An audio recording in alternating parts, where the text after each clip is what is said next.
Semua suka susu. Susu bikin sehat. Susu bikin kuat.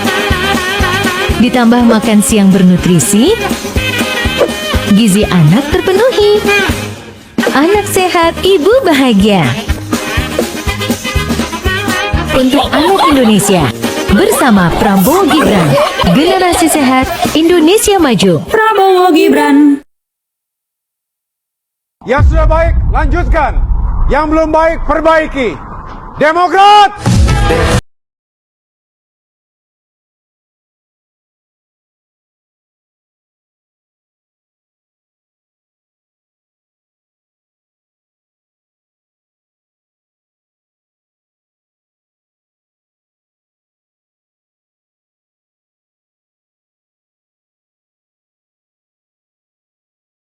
Partai Demokrat.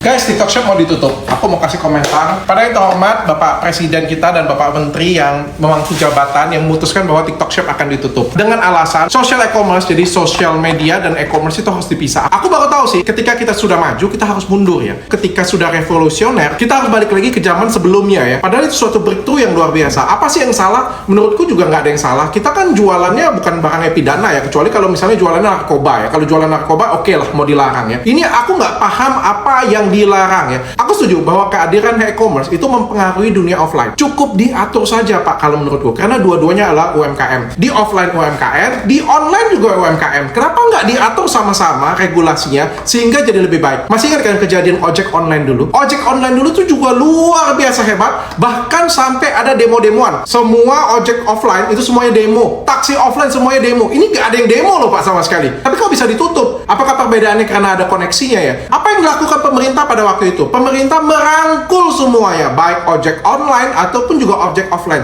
Dibuat regulasi yang sesuai. Sehingga apa? Sekarang semuanya dunia berkembang. Masa kita harus mundur lagi nih Pak? Kita kan menatap dunia itu maju ke depan Pak. Dirangkul dua-duanya, dikasih solusi dua-duanya. Yang online dibatasin, dikasih regulasi. Yang offline dibantu untuk pindah ke online. Karena cepat atau lambat semuanya pasti akan pindah ke online. Pak, kalau mau dibatasin, kalau mau dibabat habis, jangan pilih-pilih Pak. Ngomong-ngomong Pak, stasiun TV itu juga kena impact Pak, gara-gara Netflix, gara-gara Disney Hotstar, gara-gara YouTube Pak. Apakah nggak sebaiknya YouTube juga ditutup Pak? Kesian Pak karyawan di TV Pak, banyak yang dipecat Pak. Kenapa nggak sekalian Bapak dulu menyelamatkan wartel-wartel juga Pak? Wartel-wartel itu juga tutup gara-gara handphone Pak. Kita gunain pager lagi aja Pak, supaya wartelnya itu bisa tumbuh dan berkembang lagi Pak. Kalau menurut saya, digitalisasi itu real ada di depan Pak. Kalau mau dibabat, jangan dipilih-pilih Pak. Tapi dengarkan juga jeritan ibu-ibu yang ada di rumah. Ini breakthrough yang luar biasa Pak. Emak-emak yang ada di rumah, yang tadinya nggak ada kerjaan, nganggur, nggak punya kreativitas, sekarang emak-emak bisa punya penghasilan dari rumah saja Pak. Dari rumah saja. Ini suatu breakthrough yang luar biasa, terobosan yang luar biasa yang pemerintah pun sampai sekarang tuh nggak bisa kasih fasilitasi itu Pak. Dan itu bisa difasilitasi oleh e-commerce Pak. Jadi bayangkan, sesuatu hal yang luar biasa ini yang memberikan rejeki bagi orang-orang yang di rumah, Bapak juga pengen dapat habis. Bapak juga pengen hentikan. Yang namanya UMKM itu bukan cuma ada di offline Pak. Online pun juga ada UMKM. Dan juga kalau misalnya Bapak tetap menghentikan, perhatikan investasi banyak orang juga Pak.